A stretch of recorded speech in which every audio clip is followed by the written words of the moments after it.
저는 여러분과 함께 10대를 위한 슬기로운 랜선 생활에서 미디어를 같이 공부하게 될 시청자 미디어 재단의 연구원 이선민입니다.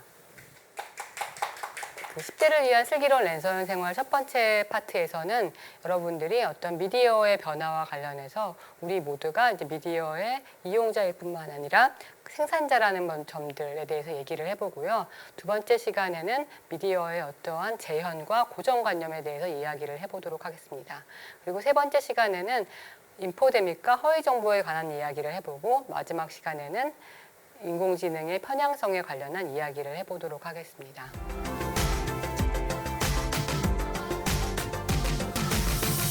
저희가 오늘 같이 공부해 볼 주제는 우리 모두가 미디어 소비자이자 생산자이자라는 주제로 얘기를 해볼까 해요. 여러분 혹시 미디어에서 컨텐츠를 만들어 본 경험 있으신가요? 어떤 거 만들어 보셨어요? 인스타그램에 게시물 올리는 것도 해봤고 중학교랑 고등학교 때 수행평가로 영상 제작도 한번 해봤습니다. 아, 네, 그렇군요. 네, 옆에 있는 친구 한번 얘기해 볼까요? 저도 SNS에 사진이나 영상을 올려본 경험이 있어요. 네, 요즘 친구들은 SNS 계정을 많이 갖고 있어서 컨텐츠를 올리고 이런 일에 굉장히 익숙해 있을 텐데요. 그러니까 SNS 계정을 갖고 있지 않더라도 어떤 해시태그를 달거나 아니면 다른 사람의 컨텐츠에 좋아요 버튼을 누르거나 댓글을 다는 것도 다 미디어 컨텐츠에 해당이 되는 겁니다. 그런데 이제 미디어 컨텐츠라고 얘기를 했는데 그에 앞서서 미디어가 뭔지 알아야 미디어 컨텐츠가 뭔지 알 수 있겠죠. 그러니까 미디어라는 것은 어떤 사람과 사람, 여러분과 저 같은 사람과 사람, 그리고 사람과 컨텐츠, 그리고 사람과 기계 또는 기계와 기계 간의 어떤 정보와 대화를 주고받고 소통, 커뮤니케이션을 돕는 걸 모든 것을 미디어라고 얘기를 해요. 그래서 뭐 신문이나 유튜브, 그리고 텔레비전, 그리고 이게 인공지능 스피커 같이 사람과 기계와의 어떤 소통을 돕는 것도 다 미디어라고 얘기를 합니다. 미디어의 범위가 굉장히 예전보다 많이 넓어졌는데요. 미디어는 어떤 기술의 변화나 사회의 변화에 따라서 굉장히 많이 변화했어요. 과거 같은 경우에는 어떤 소수의 사람이나 어떤 기관이 컨텐츠를 만들어서 그거를 보내면은 우리는 보는 걸로 끝났어요. 그리고 이제 우리가 거기에 대해서 뭔가 반응을 하거나 이렇게 하는 것들이 어렵고 그 사람들도 어떤 사람들이 이것을 보는지 아주 구체적으로 알기도 어렵고 그리고 같이 보는 사람들끼리도 누가 이거를 보는지도 알기 어려웠어요. 하지만 요즘은 어떤가요? 여러분들이 다 SNS 계정을 갖고 컨텐츠를 올리는 것처럼 누구나 쉽게 컨텐츠를 유튜브나 SNS로 만들 수 있고 또 그거를 국경이 달라도 볼 수 있죠. 이를테면 뭐 K-팝 스타의 뭐 뮤직비디오를 멀리 남미에 있는 친구들이 보기도 하고 그리고 거기에 대해서 반응을 하고 그리고 서로가 컨텐츠가 보는 것뿐 만드는 것뿐만 아니라 어떠한 뭐 좋아요를 누르거나 친구 맺기를 하거나 뭐 하트를 눌러서 관계를 갖게 되죠. 그리고 같이 보는 친구들끼리도 관계를 맺기도 해요. 이런 식으로 미디어가 굉장히 변화를 하게 되고 우리가 약간 다 연결된 시대에 살게 됐는데요. 이렇게 과거에서 현재로 변화하는 과정에서 가장 큰 것들이 어떤 것들이 계기로 이렇게 변화가 했다고 생각하세요? 과거에는 정해진 그 방법대로만 영상을 시청할 수 있었다면 현재로는 그 장소, 시간 상관없이 어디서든 시청할 수 있게 됐어요. 그렇죠. 시간과 공간과 관계없이 시청을 하게 됐는데 그렇게 만든 큰 계기가 어떤 게 있을까요? 과거에는 약간 한 방향으로 소통을 할 수 있는 미디어였다면 지금은 쌍방향으로 소통할 수 있게끔 피드백을 받을 수 있고 그 피드백을 바로바로 수용할 수 있는 게 달라진 것 같아요. 네, 친구들이 다 잘 말해줬는데 그거를 유튜브에 어떤 그런 것들 정리를 하지만 양방향, 그러니까 인터넷을 통해서 서로가 연결이 되고 양방향이 구현이 되고 스마트폰을 통해서 언제 어디서나 우리가 어떤 컨텐츠를 만들 수 있고 볼 수 있게 됐죠. 그리고 SNS를 통해서 다 이제 연결이 되게 됐고 이러한 변화들을 통해서 이제 우리가 현재와 같은 미디어 환경을 이제 이룰 수 있게 됐어요. 그럼 구체적으로 한번 예를 들어볼게요. 여러분 물론 잘 알고 있겠지만 여기 혹시 일본 애니메이션 도라에몽이나 원피스 본 친구들 있나요? 네, 많이 봤을 거예요 아마. 근데 불과 20년 전만 해도 그 도라에몽이나 원피스라는 일본 컨텐츠가 있으면 그 컨텐츠를 어떤 만화책이나 영화관에서 극장이나 텔레비전에서 볼 수 없었던 시대가 있었어요. 그러니까 일본 문화라는 게 개방이라는 게 되지 않았어요. 한마디로 뭐냐면은 일본 문화가 한국에 들어올 수 없게 다 막아놓은 상태였거든요. 물론 되게 음성적인 방법으로 뭐 영화가 들어오기도 하고 만화책이 들어와서 보기도 했지만 공식적으로 볼 수 없었고 1998년에 이제 일본 문화를 개방을 하면서 우리가 이제 일본 컨텐츠를 볼 수 있게 됐는데요. 어떻게 이런 것들이 가능했을까요?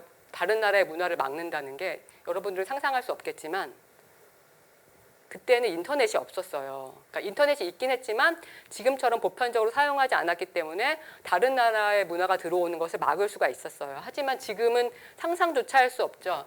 옆에 한번 화면 보실래요? 오른쪽 그림이요. 이거는 지금 사우디아라비아에서 이제 그 사우디아라비아의 그 BTS 팬들이 BTS가 이제 2019년에 공연을 해서 그걸 보러 와서 이제 그 사진을 찍은 모습인데요. 사우디아라비아 같은 경우에는 여성들이 공개적인 자리에서 춤을 추거나 노래를 부르는 게 금지돼 있어요. 근데 콘서트를 하고 콘서트에 참여해서 노래를 같이 하고 춤추면서 그것들이 사우디아라비아에서 굉장히 많은 화제가 됐다고 해요. 여성들이 그렇게 자유롭게 노래를 부를 수 있고 이런 것들이. 그러니까 이런 식으로 이 친구들이 멀리 있는 한국에 있는 가수를 알게 된 거 유튜브를 통해서 인터넷을 통해서 알게 된 거죠. 그러니까 이런 식의 변화가 있었다는 것을 알 수가 있고요. 또 하나는 꼭 알아야 될 이슈들이 있으면 그런 것들은 주로 신문이나 방송에서 기자들이 보도를 해야 그것들을 우리가 신문 그리고 텔레비전 등을 보고 인터넷 등의 뉴스를 보고 이제 알 수가 있었잖아요. 근데 지금 같은 것들을 보면 되게 많이 달라졌다는 거 알 수 있어요. 지금 코로나 관련해서 이제 그 고생하시는 의료진과에 대해서 뭐 덕분에 캠페인이라는 것들 해시태그로 벌렸고 그리고 그 성폭력과 관련해서 뭐 많은 고발을 하게 되는 미투 운동이 있었고 그에 대해서 우리 모두가 함께하겠다는 위드유 운동이라는 게 있었어요. 그리고 그 지금 코로나 때문에 비대면 상황에서 이제 배달 물량이 늘어나면서 택배 기사님한테 감사를 하겠다는 어떤 택배 기사님 감사합니다 이런 해시태그 운동들이 있는데요. 이러한 해시태그들이 예전 같으면은 크게 이슈가 안 될 수 있겠지만 지금과 같은 환경에서는 모여서 굉장히 큰 사회적 의제가 되고 우리 모두가 다 이거에 대해 다 여러분 알고 있잖아요. 알고 있는 되게 중요한 의제가 됐다는 거죠. 그것만큼 SNS를 내가 운영을 해서 어떤 컨텐츠를 올리고 동시에 그것들이 퍼져나가는 것과 함께 이러한 컨텐츠에 대해서 내가 뭐 하트를 누른다든지 뭐 좋아요라고 반응을 한다든지 아니면 다른 친구들과 뭐 카카오톡 같은 데 공유를 한다든지 이런 행위를 통해서 이것들이 유통이 되면서 굉장히 내가 하는 것은 되게 개인들이 하는 것은 되게 작은 행위일지 모르지만은 결과적으로 사회적으로 되게 큰 변화를 가져올 수 있다라는 거예요. 그런 면에서 굉장히 중요하다고 할 수 있습니다. 앞서서 얘기한 것처럼 이제 내가 어디에 올린 컨텐츠는 그냥 뭐 내 친구들만 보고 이런 것들이 아니라 그것들을 남미에 멀리 있는 친구가 아니면 뭐 스웨덴에 있는 친구가 볼 수도 있는 그런 연결된 세상에 우리는 지금 살고 있어요. 그리고 우리 모두가 어떤 미디어의 컨텐츠의 이용자이기도 하지만 동시에 생산자인 시대에 살고 있어요. 어떤 우리가 쓴 댓글 그리고 어떤 컨텐츠를 공유하는 것들 그리고 좋아요 누른 것들에 대해서 한번 의미를 생각해 보는 것들이 되게 중요할 것 같은데요. 친구는 어떠한 최근에 혹시 그런 뭐 좋아요 누른 컨텐츠 혹시 기억나나요? 평소에 만들기를 좋아해서 기꿀이란 채널에 유튜브에 좋아요와 구독을 눌러왔습니다.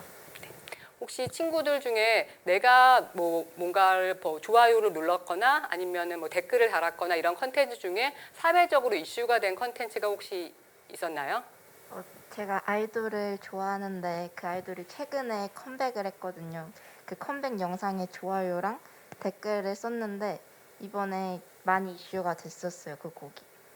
이런 식으로 개인들이 올린 뭐 작은 행동 그리고 되게 어떻게 보면 사소한 행동이 되게 큰 영향력을 가져올 수 있다는 걸 생각을 해보면서 우리가 뭐 미디어를 이용할 때라든지 아니면 컨텐츠를 생산할 때 여기서 생산이라는 것은 좋아요 이런 것들 누르거나 SNS를 운영할 때 어떤 우리의 책임이라든지 이런 것들이 갖는 의미에 대해서 다시 한번 생각을 해보는 시간이 오늘 좀 되었으면 좋겠습니다.